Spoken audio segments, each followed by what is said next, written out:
¿Qué tal, amigas y amigos de Entre Tejas? Bienvenidos a este programa en que tendremos oportunidad de conversar con la doctora Graciela Alcalá, quien es antropóloga, especialista en temas de costas, y le pedimos que nos comparta sus conocimientos sobre un lugar, creo que es paradigmático en el caso de Chiapas, histórico y muy entrañable, como lo es el expuerto de San Benito, ahora Puerto Chiapas. ¿Qué ha encontrado en sus estudios de ese lugar, doctora? Cuéntenos. Mire, hay varios elementos que de alguna manera caracterizan a Puerto Chiapas, que fue, como usted bien dijo, San Benito, y luego fue Puerto Madero, y luego fue Puerto Chiapas. Yo trabajé allí cuando todavía se llamaba Puerto Madero, y entonces como que a veces voy a decir Puerto Madero y a veces diré Puerto Chiapas, es indistinto. Pero decía que los tres elementos que yo encontré allí en mis trabajos de investigación durante varios años fueron características que no esperaba. La primera tenía que ver, y fue por eso que yo comencé a trabajar ahí, con el hecho de que durante el sexenio de Miguel de la Madrid, él promovió la creación y la apertura de dos grandes empresas que se llamaron la primera Pescado de Colima S.A., cuya sede es todavía de alguna manera Manzanillo, Colima, y la otra Puerto Madero, Chiapas, hoy Puerto Chiapas. ¿Cuál era la intención del presidente en aquellos momentos? Era desarrollar el centro-sur de las costas del Pacífico mexicano con la creación de una industria que, según sus perspectivas, las perspectivas de aquel momento, iban a detonar, serían fuentes para detonar el desarrollo costero, portuario, pesquero, etc. Con la idea de que Pescado de Colima y Pescado de Chiapas, dos empresas hermanas, tuvieran una producción, se dice, yo no uso ese término, una captura de atún para industrializarse y venderse, en el caso del pescado de Chiapas en Puerto Madero, tanto para el consumo nacional como el consumo en Centroamérica. Bien, el primer gran problema en Puerto Madero, Puerto Chiapas, fue que allí no había ninguna clase de industrias en la costa, no había ningún puerto, y el otro elemento que a mí me pareció sustantivo y me atrajo muchísimo para trabajar ahí, tampoco había ninguna captura de atún. Recordemos que los atunes vienen en cardúmenes enormes, están siempre moviéndose y no están generalmente no viven a vista de costa, sino en mar abierto. Pero bueno, esos son elementos que me supongo el presidente y sus asesores desconocían. ¿Tienen ciclos, temporadas? Sí, tienen temporadas, claro que sí, pero siempre se están moviendo. Hay temporadas en donde la mayor parte de las hembras de los cardúmenes de atún están en proceso de, digamos, de reproducción, y tiempos en los que no lo están, ¿no? Y bueno, el asunto de hacer esa industria comenzó rápidamente, comenzó más o menos a fines de los años 1990 del siglo pasado, y digamos que esa industria, que se conformó rápidamente a fines de los 80s, principios de los 90s, tenía el grave problema de que, como no se pescaba atún en la zona, tenían que importarlo desde Ensenada en camiones refrigerados. Y lo que descubrí, atraída por ese tema, fue que Puerto Chiapas se había convertido en el último último, de los eslabones de la captura de tiburón. Lo que se capturaba allí en aquel momento y desde 1980-85 era básicamente tiburón para la venta casi exclusiva de la aleta de tiburón que se exportaba. A Asia principalmente, supongo. A Asia y también a México, a la Ciudad de México, donde los restaurantes de comida china más exclusivos contaban con ese producto y lo demandaban. Entonces mi trabajo en la costa se convirtió en un trabajo como de exploración para averiguar qué había sucedido con las pesquerías de tiburón en el Pacífico, por un lado, y qué era lo que podría suceder en una empresa como Pescado de Chiapas, que se dedicaba al enlate de atún que no se pescaba en la zona, insisto. Entonces, bueno, el asunto se fue complicando para mí porque justamente con la idea de dar un contexto regional a esos trabajos, resultó que el contexto regional para los tiburones no era regional, sino que era nacional, por un lado, y que para el atún sí era una cosa muy regional, pero que no tenía en aquel momento ninguna relevancia, y aunque ya la infraestructura de pescado de Chiapas en Puerto Chiapas se había construido, insisto, la captura de atún no se llevaba ahí, entonces pues se tenían muchos problemas para mantener en funcionamiento constante una industria cuya materia prima pues no. Y que en términos regionales Puerto Chiapas era de alguna manera la excepción de lo que pasaba en el resto de la costa de Chiapas, que en realidad está dividida en dos grandes áreas, una que se llamó en el pasado colonial el Despoblado y otra el Soconusco, que permanece con ese nombre y así se le conoce. Entonces el Soconusco tenía no solamente Puerto Chiapas, sino también las zonas hermosas de manglares en donde se capturaban diversas especies, y tenía además una otra zona entre Puerto Chiapas y, digamos, la zona de los manglares, una zona intermedia en donde se capturaba en las que ahora se conocen de otra manera, pero que se conocían oficialmente anteriormente como las pampas de agua. Entonces las pampas de agua estaban de alguna manera próximas a la zona de Puerto Chiapas y de alguna manera también comunicadas con la zona de manglares, puesto que había corrientes de agua dulce y salobre, dependiendo de la época del año. Entonces resultó que había tres grandes pesquerías importantes para la zona, para la región, para la gente de allí, que eran, uno, las capturas en los manglares, que incluían diversas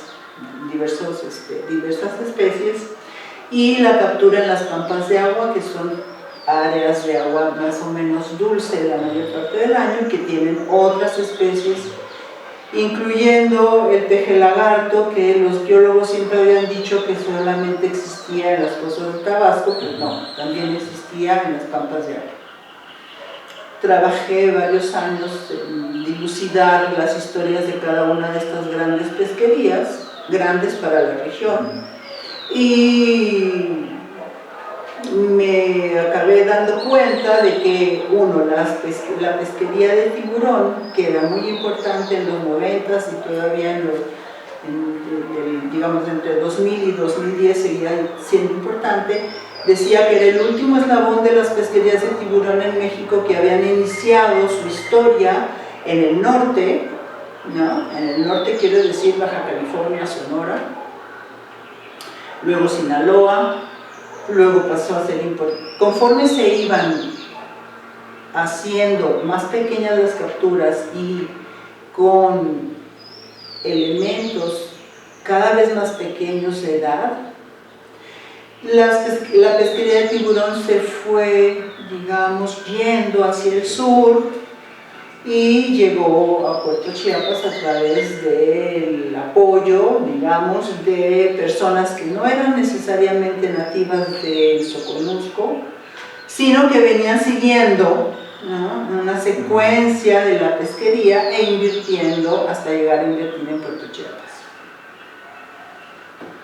Desafortunadamente, la captura, digamos, cada vez más grande de los tiburones de diversos tipos, de diversas especies en Puerto Chiapas, corrieron con la misma suerte que corrieron las grandes empresas tiburoneras en la zona norte del Pacífico, y hoy en día encontramos que la captura de tiburón es muy escasa, que la mayor parte de los llamados permisionarios que habían invertido allí para capturar tiburón se fueron yendo de la zona, ¿sí?, y que la empresa Pescado de Chiapas para enlatar atún corrió una suerte muy extraña, porque acabó convirtiéndose en un sitio en donde se enlataban verduras como chícharos, zanahorias, chiles, etc., y perdió su función. Entonces, a partir de 2005-2010 se comenzaron a crear pequeñas industrias para transformar la captura de atún, que venía en grandes embarcaciones de fuera de la región. Simultáneamente, el puerto de Puerto Chiapas comenzó a crecer, ¿sí?, y a cambiar toda la fisionomía de lo que era Puerto Chiapas, de tal manera que el pueblo, cuando la infraestructura portuaria creció, comenzó a estar inundado por el cambio de las corrientes. Y por lo menos el cementerio y parte de la zona de las palapas para los turistas que eran gente de Tapachula que pasaba fin de semana en la costa, etcétera, pues se inundaron completamente, ¿no? Perdón, estamos hablando en el momento en que ya se construyó el actual Puerto Chiapas, a donde sí, supuestamente llegan los grandes barcos, sí, turísticos, ¿no? Esa es una historia terrible. Sí. Porque efectivamente se construye Puerto Chiapas con la infraestructura de un puerto mínimamente, no es un puerto de gran calado como lo es, por ejemplo, no sé, el puerto de Manzanillo, ¿no? Y con este nuevo giro que los gobiernos federales le dieron al asunto de la creación del puerto, dejó de tener relevancia la captura de atún por sí misma, se perdió por falta de especies en las zonas de captura de tiburón en donde acostumbraban pescar los pescadores de ahí, con embarcaciones de fibra de vidrio con motor fuera de borda. Nunca hubo grandes embarcaciones capturadoras, siempre fue así porque el puerto mismo no permitía la entrada de embarcaciones grandes, ¿no? Y la creación del puerto ha resultado una cosa muy, muy extraña, porque, por decirlo menos, porque por un lado el puerto se había construido con la imagen de llevar a él grandes embarcaciones. Se habló muchísimo, pero muchísimo del turismo, de grandes cruceros que llegaban, o que hubieran llegado, o que a veces llegan, muy escasos. Y una de las, digamos, de los problemas básicos para poder aceptar a los grandes cruceros es que yo les decía mucho a las personas que hablaban de eso allá cuando estábamos trabajando y se estaba construyendo el puerto, no hay manera de llegar con 3,000 cervezas heladas para... Si un turista quisiera una cerveza. Exacto, ¿no? O sea, no hay manera de que eso suceda.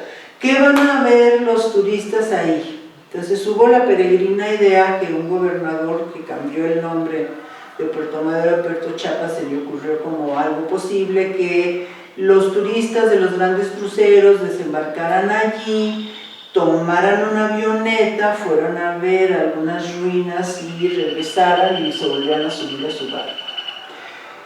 No había restaurantes, hasta la fecha no hay grandes restaurantes que ofrezcan algo particular, o algo como en Puerto Vallarta, que está el sitio en donde desembarcan las personas en los grandes cruceros y enfrente encuentran unos malls gigantescos y tal. Pues eso no existe, punto. Lo que existe actualmente es, si llegara un barco enorme de estos, llega la gente, lo reciben y todo eso, pero el resto del tiempo, que son 360 días al año, no hay nada. No. Digo, nada de infraestructura turística, porque no va a haber, pues, o sea, es ficticia la idea que tuvieron turísticamente. Digamos, a mí desde la lejanía de haber comenzado a trabajar en el 87 y dejar de haber trabajado ahí en el 2005 para seguir un poco la historia, a mí lo que me parece es que como a cada sexenio y a cada gobernador le parece que la gran idea que tenga se puede hacer de un momento a otro, cambian estas imágenes de lo que tiene que ser el desarrollo de esa costa y se hacen experimentos, ¿no? Y esos experimentos implican una gran transformación del espacio litoral, una falta total de respeto a los nativos, porque vale gorro que la gente de Puerto Madero o Puerto Chiapas se les inunden sus palapas o su cementerio o parte de su territorio habitado, y pues se acaban sexenios, viene otro gobernador u otro presidente y se le ocurre otra idea brillante, ¿no? Pero en el caso, yo creo que en el caso de Puerto Chiapas ha corrido con muy mala suerte, porque los últimos dos planes de desarrollo para esa zona no han acabado de hacerse realidad, ¿no? Y yo creo que eso provoca en la gente una desilusión, pero sobre todo una incredulidad sobre lo que cada uno de los gobernantes llega a decir que se va a hacer de aquí para mañana, cuando ellos han visto, no solo las personas que tienen 70 años, sino las que tienen 30, que eso que se dice no acaba de suceder, ¿no? Con el agravante hoy en día de que la entrada masiva de migrantes de toda clase, incluyendo haitianos, cubanos, etcétera, a toda esa región, han como transformado toda la imagen de crecimiento que tenía Tapachula y su área de influencia, que incluye Puerto Madero, ¿no? Y eso es grave porque la gente del lugar vive con una expectativa desencantada, ¿no? No está la esperanza de que vamos a tener un puerto donde haya empacadoras de mango que se van a exportar a la cuenca del Pacífico, por ejemplo. Por ejemplo, sí. ¿Eso no ocurre? Es decir, que se aproveche Puerto Chiapas para hacer este intercambio comercial con la cuenca del Pacífico. ¿O nada más? No ocurre porque Puerto Chiapas mismo no puede dar servicios a grandes cruceros o grandes embarcaciones de carga como para llegar a su siguiente estación de relevo antes de llegar al resto de los países de la cuenca del Pacífico, ¿no? Entonces es una situación muy rara que, bueno, como yo trabajo en las zonas costeras, que me parece muy grave casi en todo el país, pero particularmente en Chiapas, porque el soconusco y el despoblado, sobre todo el soconusco, el despoblado me refiero a la región Tonalá, Arriaga, lo que está al lado del Mar Muerto, ¿no? El Mar Muerto tiene sus condiciones, características y culturalmente muy diferenciadas del resto, ¿no? Pero además hay el problema, decía, de que el soconusco en particular nunca se ha considerado parte de Chiapas, ¿no? Hay esta vieja historia colonial de que, bueno, Chiapas existe, digamos, del otro lado de las montañas, ¿no?, que dan al Pacífico. Entonces, bueno, pues el Soconusco tiene unas condiciones muy peculiares, porque lo que lo hace importante ya en el 19, fines del 19 y el 20, pues es el café, la exportación de café, las grandes fincas, que esos están en la entresierra, no están en la costa. Entonces, aparte de que esa era, digamos, la causa del reconocimiento del Soconusco como una región importante, pues, y de hecho decía de que el Soconusco en general no se considera mucho como Chiapas, bueno, pues la costa misma está completamente fuera de la historia, ¿no? Tiene su propia historia, y es una historia muy regional, con, digamos, características peculiares, porque de alguna manera sobrevives por sí misma, consigo misma.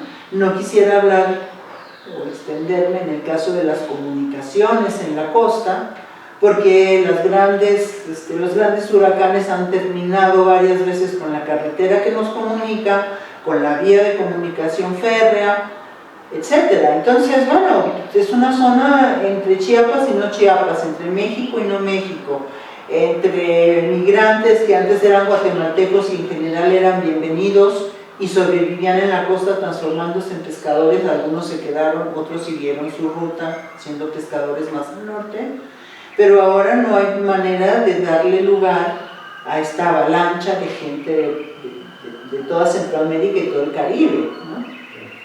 Entonces yo creo que la situación en la costa de Chiapas es muy compleja, no le interesa en general al Estado mexicano y no le interesa tampoco al gobernador y a los gobernadores de acá.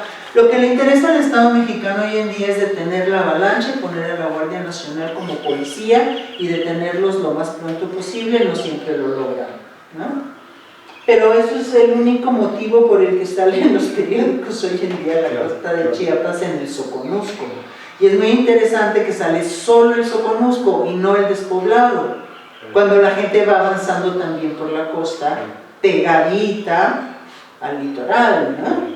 Pero no se dice nada de eso. No se dice, por ejemplo, nada de cuántos migrantes o qué impacto tiene la llegada de los migrantes a la zona del Istmo de Tehuantepec, que ya tiene otra historia, que está ligada al petróleo, a la explotación petrolera, al cambio de la entrada y salida por el istmo de los productos que se industrializan en Coatzacoalcos, en Miatitlán, etc., ¿no? Es otra historia. A mí me parece muy relevante darle, digamos, presencia a la zona del Soconusco costera. La zona del Soconusco de Entresierra sigue produciendo café, tiene las grandes fincas, generalmente siguen siendo propiedad de los alemanes, aunque haya alemanes mexicanos prestanombres, etcétera, etcétera, etcétera. Pero lo que pasa en la línea litoral ha sido, si no ocultado, sí por lo menos despreciado, en el sentido de no ponerle mucha atención, ¿no? Y creo que eso es grave, porque de alguna manera todo ese litoral alberga a una cantidad de gente enorme que vive de lo que captura, de lo poco que siembra, de las plantaciones de mango. Hubo un momento en el pasado también en el que se dijo que iban a hacer grandes plantaciones de palma para exportar el aceite. Ha sido esa zona una zona de experimentación constante, de alguna manera, ¿no? Y ninguna de las cosas que se han experimentado han llegado a permanecer realmente, ¿no? Entonces sí es una zona olvidada, muy difícil ahora con los migrantes de Tocuyo, y que alberga una población creciente, ¿no? Doctora, pero ¿qué posibilidades de desarrollo económico habría? ¿Producción agrícola, marítima? Esta idea de que comencemos con lo marítimo, como usted le llama, esta idea de que un gran puerto puede ser efectivamente el detonante del desarrollo de la costa, está ligado básicamente a tres aspectos que son los aspectos que son importantes en los puertos.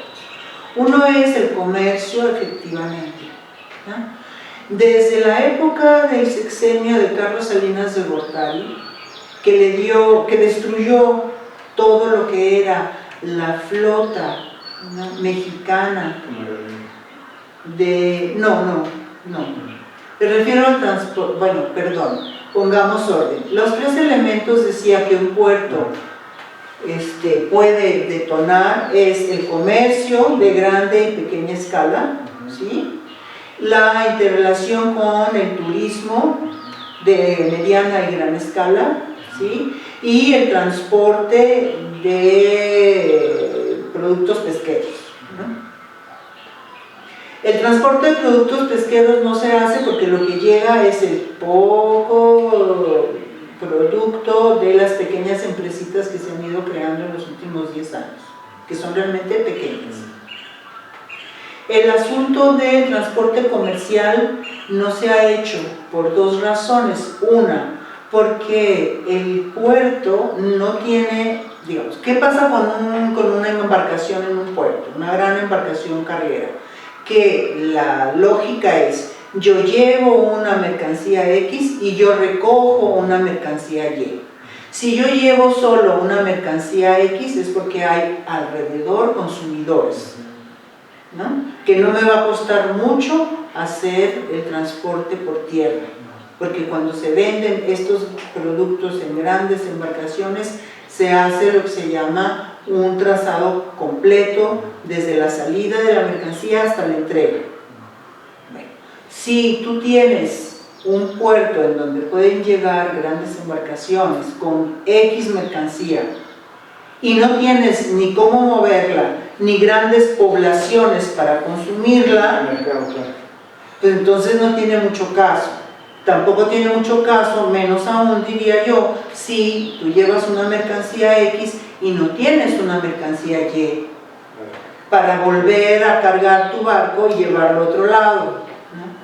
Entonces un puerto tiene por lo menos esa necesidad, esa condición que además se conoce de toda la vida, no es que acaban de descubrir que eso es importante, ¿no? Uno. Dos, el asunto de que no tengan una agricultura como para llenar grandes embarcaciones y llevarlas es relativo, porque en algunos momentos hay una gran producción de plátano, una gran producción de mango que podría ser exportada de esa manera, pero que hasta hoy en día sigue siendo un transporte que se hace por tierra a un centro más importante que redistribuye, ¿no? Entonces, tampoco acaba de ser la gran cosa.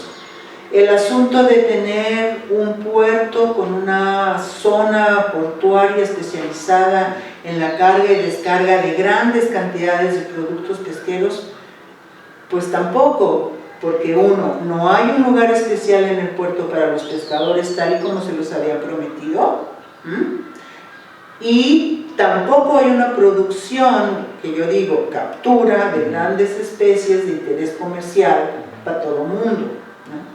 Y regresando a lo que le había comentado, que el presidente Salinas destruyó la flota de, digamos, de embarcaciones de pequeña carga ribereña, que podrían haber efectivamente mantenido un comercio a pequeña escala, pero constante, así como un transporte entre todos los pequeños puertos del sur de México, ¿no? Entonces eso ya no existe. Eso fue sumamente grave para el comercio ribereño en el Golfo de México, pero bueno, no hablemos de eso, ¿no? Entonces, en este caso, el puerto no puede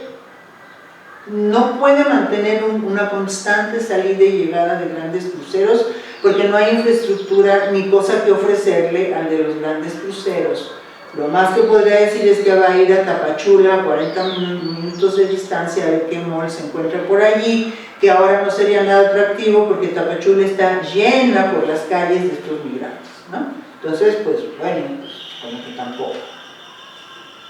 Y el otro elemento que no había mencionado porque consideraba que tenía que llegar a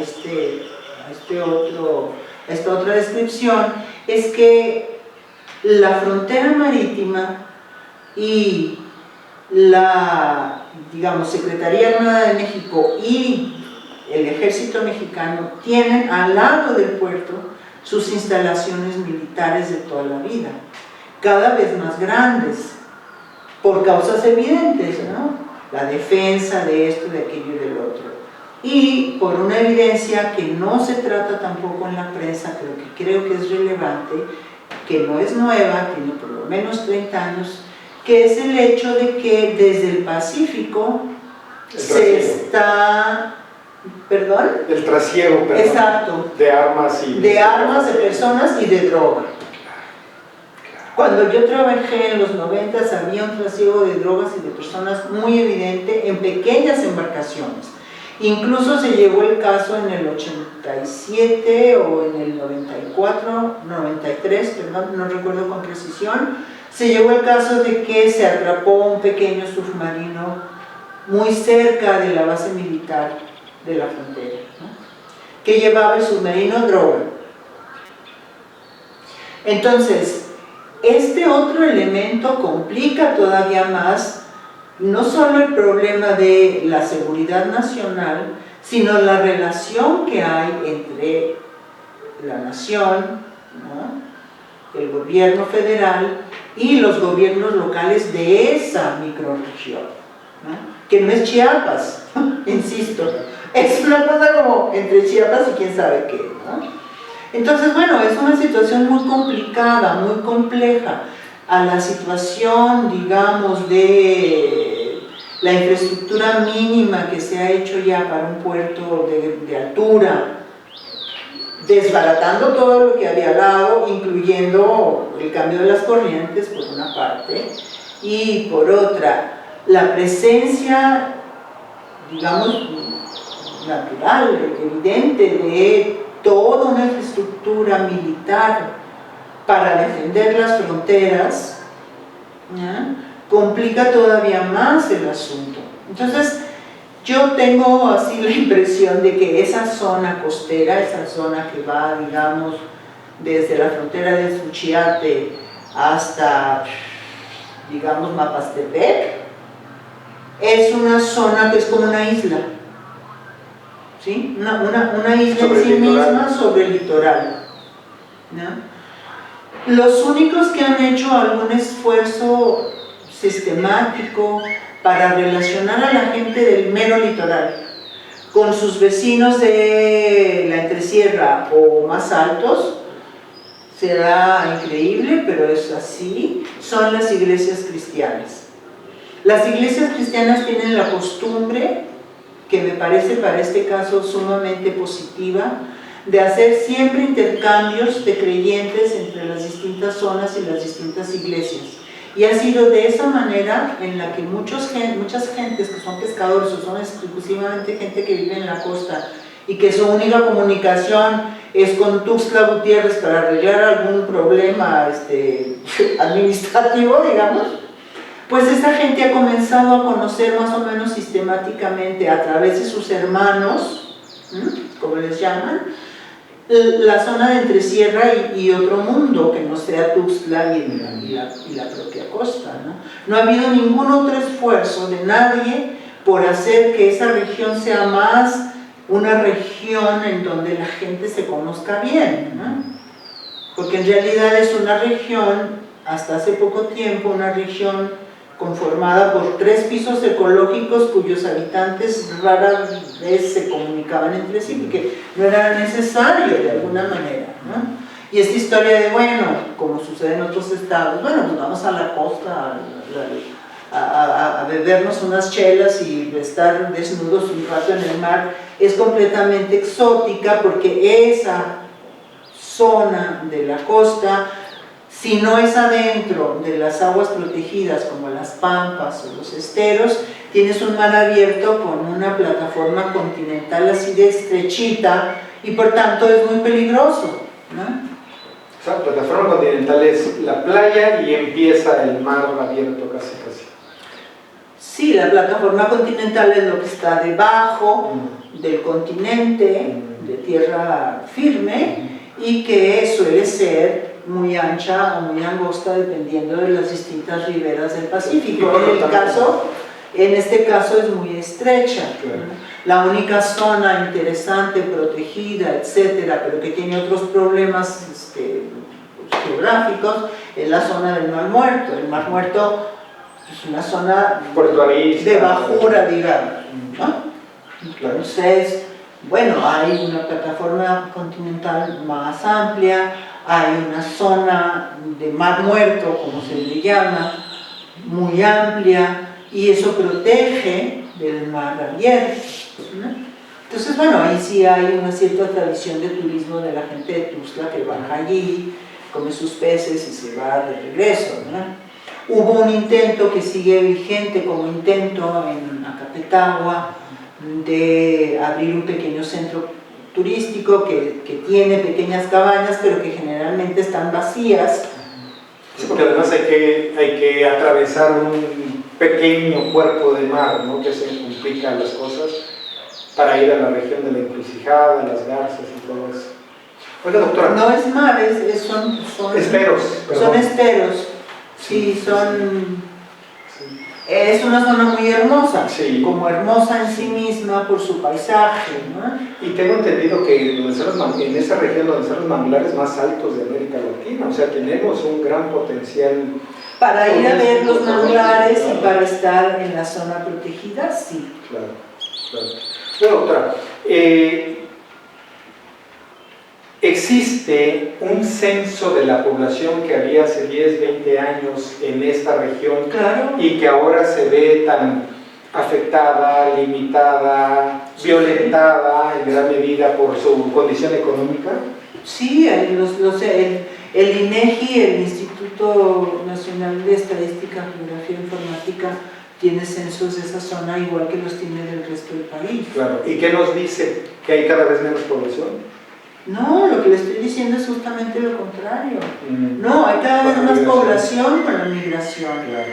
No todos los migrantes se van, algunos sí se quedan. Claro. En los 90s y todavía del siglo pasado y todavía en la primera década de este siglo, hay digamos, un crecimiento natural más o menos evidente y en algunos momentos ciertos picos, ¿no?, de crecimiento que ya no se puede denominar natural, sino que es por migración, ¿no?, por gente que se queda, como se ha hecho casi siempre en esa zona en el siglo, fines del 20 y principios del 21, que es: yo me paso un tiempo en este lugar hasta conseguir un poco de dinero y seguir mi camino hacia el norte.